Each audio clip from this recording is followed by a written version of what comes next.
اگر وہ کیس کرے اور کہے کہ ٹیچر سے کہ آپ نے تو رزلٹ کے پیپر میں پہلے ہی 0 لگا دیا تھا، تو جو ٹیچر ہے نا وہ یہ کہے گا کہ تم یہ نہ دیکھو کہ میں نے لگایا تھا نہیں لگایا، تم یہ دیکھو میں نے صحیح لگایا تھا غلط لگایا تھا، مجھے چونکہ پتا تھا کہ تم نالائق ہو تو میں نے تمہیں آزمایا ہے اور تم اس امتحان میں ناکام ہوئے ہو، تو مجھے پہلے سے علم تھا کہ ناکام ہوئے ہو، لہٰذا میں نے پہلے ہی لگا دیا تھا کیونکہ میرا علم کامل ہے۔ تو انسان سے تو پھر بھی غلطی ہو سکتی ہے، وہ جس طالب علم کو 0 نمبر دینے چاہیے اس کو 50 دے سکتا ہے، 20 نمبر دے سکتا ہے، لیکن اللہ سے غلطی نہیں ہوتی۔ تو اللہ نے تعالیٰ نے چونکہ تقدیر کا علم مخفی رکھا ہے، لہذا ہماری اب آزمائش اس میں یہ ہے کہ ہمیں نہیں پتا کہ ہم جنت میں جائیں گے جہنم میں جائیں گے، ہمارے مقدر میں گناہ لکھا ہے نیکی لکھی ہے، ہمیں عمل کرنا ہے۔ حدیث میں آتا ہے اعملوا فکل میسر لما خلق لہ، جس نے جہاں جانا ہے وہ ویسے اعمال کرتا ہے۔ تو آپ اچھا عمل کر کے دیکھیں، اگر آپ اچھا عمل کریں گے، کوشش کریں گے، تو اللہ کا وعدہ ہے عمل کی توفیق ملے گی آپ کو، اور جب عمل کی توفیق ملے گی تو اللہ کا وعدہ ہے اچھا عمل اس کی علامت ہے کہ آپ کے مقدر میں جنت لکھی ہوئی ہے۔ اور آپ برائی کر کے دیکھیں، اگر آپ برائی کرنے کی کوشش کرتے ہیں تو آپ سے برائی ہوگی، اور جب برائی ہوگی آپ سے تو یہ اس کی علامت ہے کہ آپ کی قسمت میں برائی لکھی ہوئی تھی، اور پھر اس کی بیس پہ جب آپ جہنم میں جائیں گے، اللہ ہم سب کو پناہ میں رکھے، تو یہ اس کی علامت ہے آپ کے مقدر میں جہنم لکھی ہوئی تھی، لیکن یہ مقدر پہلے سے معلوم نہیں ہے، آپ کے کرنے کے بعد پتہ چلتا ہے۔ تو آپ کو اللہ نے اختیار دیا ہے کہ آپ نیکی کریں تو نیکی کرتے چلے جائیں گے، برائی کریں تو برائی کرتے چلے جائیں گے۔ جیسے دنیا میں اللہ نے رزق بھی مقدر میں لکھا ہوا ہے، تو ہم رزق کی تلاش پھر بھی کرتے ہیں کیونکہ ہمیں نہیں معلوم کہ ہمارے مقدر میں روزی ہے یا نہیں ہے۔ ہم اگر اعتماد کر کے بیٹھ جائیں ہم تو پھر تو یعنی بالکل ہی برباد ہو جائیں گے۔ ایک آدمی نہ کھانا کھاتا ہے، نہ پانی پیتا ہے، اور نہ وہ زندہ رہنے کے اسباب اختیار کرتا ہے، اور وہ یہ کہتا ہے کہ مجھے تو نہیں، یعنی اگر مقدر میں زندگی ہوگی تو بچ جاؤں گا، تو ظاہر ہے یہ نہیں بچے گا، بھوکا مرے گا، اور مرنے کے بعد پتہ چلے گا کہ اس نالائق کے مقدر میں موت لکھی ہوئی تھی۔ تو ہمیں مرنے سے پہلے پتہ نہیں ہے، لہذا ہم زندہ رہنے کی کوشش کرتے ہیں۔ بالکل اس کی مثال ایسے ہے جیسے ایک زید نے بکر کو قتل کیا۔ اب بکر کو قتل کیا، بکر کے وارث زید کے پاس آئے اور کہنے لگے کہ ہم آپ سے انتقام لیں گے۔ اب زید دلیل میں تقدیر کا حوالہ پیش کرتا ہے۔ زید دلیل میں یہ کہتا ہے کہ میں نے 20 سال کی عمر میں بکر کو قتل کیا، بکر کی عمر 20 سال تھی، تو تقدیر میں اس کی عمر 20 سال لکھی ہوئی تھی کہ نہیں لکھی ہوئی تھی؟ بکر کے جو وارثین ہیں، لواحقین ہیں، وہ کہیں گے یقیناً موت کا وقت تو مقدر ہے۔ تو زید کہے گا کہ جو وقت مقدر تھا اسی پہ مرا ہے نا وہ، تو میرا کیا قصور ہے اس میں؟ تو کیا بکر کے لواحقین زید کو اس بیس پہ چھوڑ دیں گے؟ یقیناً نہیں چھوڑیں گے، اور دنیا میں کوئی بھی نہیں چھوڑتا۔ تو جیسے وہ نہیں چھوڑتے، اللہ بھی نہیں چھوڑے گا، قتل کی سزا دے گا۔ وجہ اس کی ہے کہ بکر کے وارثین زید کو یہ کہیں گے کہ اس نے 20 سال میں، اس کی عمر تو 20 سال ہی تھی، لیکن تجھے کس نے بتایا تھا کہ اس نے 20 سال میں مر جانا ہے؟ ظاہر سے تو یہی لگ رہا تھا کہ ابھی مزید زندہ رہے گا، آپ نے جا کے اس کو گولی مار دی ہے، تمہیں کس نے بتایا تھا؟ تو تم نے تو اپنے حساب سے اس کو وقت سے پہلے مارا ہے، وہ تو اللہ کے علم میں یہ بات تھی نا، تمہارے علم میں تھوڑی تھی۔ پھر بھی اگر زید کی سمجھ میں نہ آئے نا، یہ دلیل سمجھ میں نہ آئے، تو میں پھر بکر کے وارثوں کو یعنی مشورہ دوں گا کہ آپ بندوق اٹھا کے زید کو گولی مار دیں، اور جب گولی مارنے لگیں اور زید چیخے چلائے تو پھر زید کو آپ بھی یہ کہیں کہ تمہاری بھی عمر اتنی لکھی ہوئی تھی، لہذا اگر تم نے بکر کو مار دیا یہ جرم نہیں ہے، تو ہمارا تمہیں مارنا بھی جرم نہیں ہے۔ تو اس سے پتہ چلتا ہے کہ بھائی جو چیز لکھی ہوئی ہے وہ تو لکھی ہوئی، انڈرسٹوڈ ہے، وہ اللہ کے علم ہے، ہمیں معلوم نہیں کیا لکھا ہوا ہے، تو ہم اس ظاہر ہی کے مکلف ہیں، ہم سے جو ہم کر رہے ہیں اپنے اختیار سے، ہم سے اس کے بارے میں سوال کیا جائے گا، اور اسی بیس پہ جنت اور جہنم اللہ نے رکھی ہے۔ تو تقدیر کا عقیدہ اپنی جگہ بالکل درست ہے، لیکن اس بیس پر ہم عمل کو چھوڑ نہیں سکتے، اور ہمیں جو جنت ملے گی تو اچھے اعمال، وہ اعمال جو ہم نے اپنے اختیار سے کیے ہیں، اور جہنم میں اگر کوئی جائے گا تو وہ اپنے ان اعمال کی وجہ سے جو اس نے اپنے اختیار سے کیے ہیں۔ اللہ تعالیٰ سے دعا ہے کہ اللہ تعالیٰ ہمیں نیک اعمال کی توفیق دے تاکہ ہم جنتی قرار پائیں، اور برے اعمال سے اللہ تعالیٰ ہماری حفاظت کرے تاکہ ہم جہنم سے ہمیشہ کے لیے محفوظ ہو جائیں۔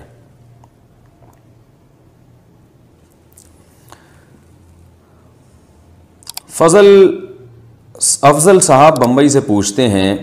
ایک بھائی نے تعمیر کی ہو تو گھر ورثہ میں کیسے تقسیم ہوگا؟ بہت اہم سوال ہے، آج کل یہ بہت ہو رہا ہے۔ میرے والد صاحب نے گھر خریدا تھا جو کافی پرانا تھا، میں نے اس گھر کو مزید 2 فلور بنوایا، اب اس گھر میں میری 3 بہنوں کا حصہ کس حساب سے ہوگا؟ اس ویلیو پر جس پر میرے والد نے خریدا تھا، یا گھر کی موجودہ شکل پر؟ دیکھیے یہ بہت اہم مسئلہ ہے. والد صاحب جس کنڈیشن میں گھر چھوڑ کر جاتے ہیں، بعض دفعہ بیٹا اولادوں میں سے کوئی اس میں مزید تعمیر کرتی ہے یا والد صاحب کی زندگی ہی میں تعمیر کی ہوتی ہے، تو والد صاحب کا گھر تھا، آپ نے اس پہ مزید 2 فلور بنا دیے اوپر. تو اس میں پہلی بات تو یہ، اگر آپ نے اس وقت کوئی ایگریمنٹ کیا تھا والد صاحب سے یا والد صاحب کے مرنے کے بعد وارثوں سے ایگریمنٹ کیا تھا اپنے بہن بھائیوں سے کہ بھائی میں اس گھر کے اوپر مزید 2 فلور بنا رہا ہوں، تو یہ جب گھر بکے گا تو یعنی میں اس کی قیمت الگ سے لوں گا، یہ پہلے سے آپ نے کوئی تصریح کی تھی تو پھر تو آپ کو الگ سے ان 2 فلور کی قیمت ملے گی.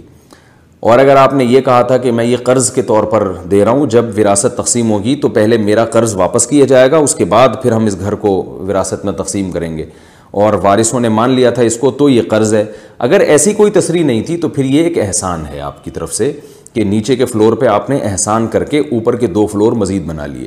تو جب بھی کوئی کسی کی زمین پر احسان کرتا ہے، کسی کی زمین پر کوئی تعمیر کرتا ہے، تو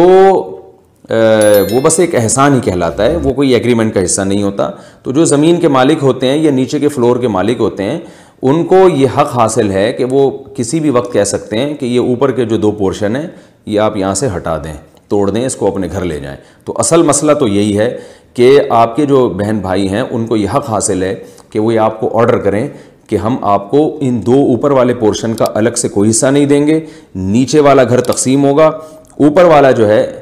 وہ آپ چاہے تو توڑ دیں، چاہے تو ملبے کی قیمت لے کے آپ وہ گھر بھی یعنی اس مشترکہ وراثت میں شامل کر لیں. تو یہ ان کو پورا حق حاصل ہے. لیکن یہ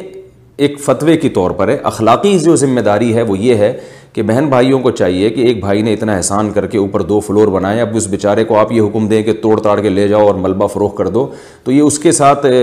اخلاقی لحاظ سے کہ غیر اخلاقی حرکت ہوگی کہ اس نے احسان کیا اور آپ اس کو احسان کا بدلہ یہ دے رہے ہیں کہ جی وہ ملبہ اٹھا کے لے جاؤ. تو اس لیے ورثہ کو چاہیے آپس میں دیکھیں، وراثت تو صرف نیچے والے پورشن میں ہوگی، نیچے والے پورشن کی جو مارکیٹ ویلیو ہے وہ لگائی جائے گی، اور اس مارکیٹ ویلیو یعنی جب گھر بک رہا ہے نا اس وقت مارکیٹ ویلیو لگائی جائے گی، یا جب وراثت تقسیم کر رہے ہیں، جیسے آج اگر آپ چاہتے ہیں کہ ہم اس وراثت کو تقسیم کریں تو آج جو گھر کی ویلیو ہے وہ لگائی جائے گی. والد صاحب نے جس ویلیو پہ گھر خریدا تھا وہ نہیں لگائی جائے گی. آج کی ویلیو سے نیچے والے پورشن کو آپ لوگ ڈیوائڈ کریں گے، اوپر والے کو یا تو وارث کہتے ہیں کہ اس کو توڑ کے لے جاؤ، یا یہ کہ وارثین اس کی الگ سے قیمت لگا کے کوئی بھی خریدنا چاہے خرید لے. اور اخلاقی لحاظ سے اگر آپ اس کو چاہتے ہیں حل کرنا تو پھر آپ لوگوں کو چاہیے کہ 2 راستے ہیں آپ کے پاس، یا تو اس پورے پورشن کی ویلیو لگائیں، اوپر والے 2 فلور کی بھی اور نیچے والے کی بھی پورے پورشن کی ویلیو لگائیں، اور یہ دیکھیں کہ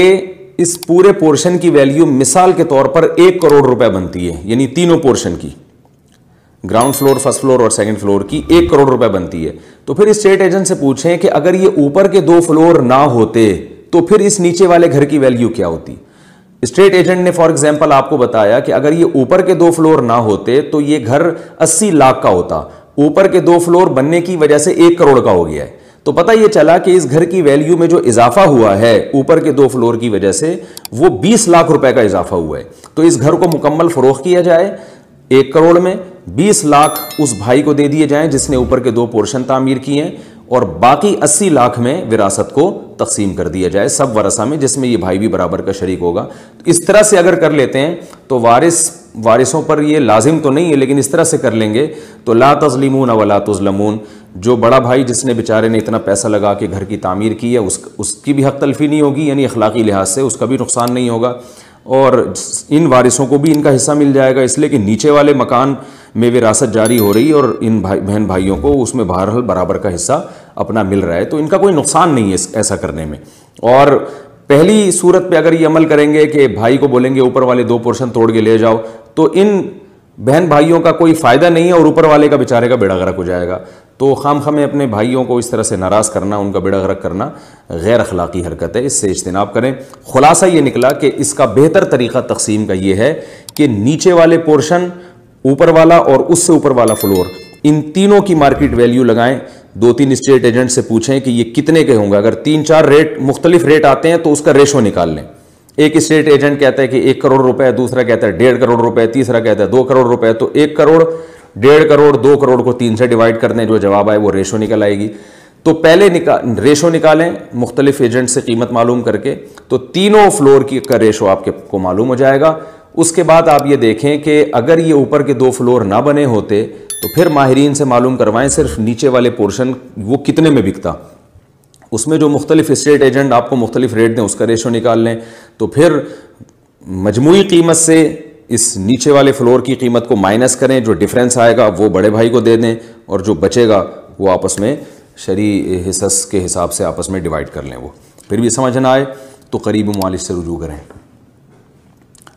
دواؤں پہ لکھا ہوتا ہے نا تمام دوائیں بچوں کی پہنچ سے دور رکھیں، اور پھر بھی آرام نہ آئے تو قریبی معالج سے رجوع کریں۔ مطلب یہ ہے کہ پھر بھی بات سمجھ میں نہیں آئی ہے تو کسی قریبی دارالفتہ سے رابطہ کریں، کسی مفتی سے رجوع کریں، وہ آپ کو انشاءاللہ سمجھا دے گا۔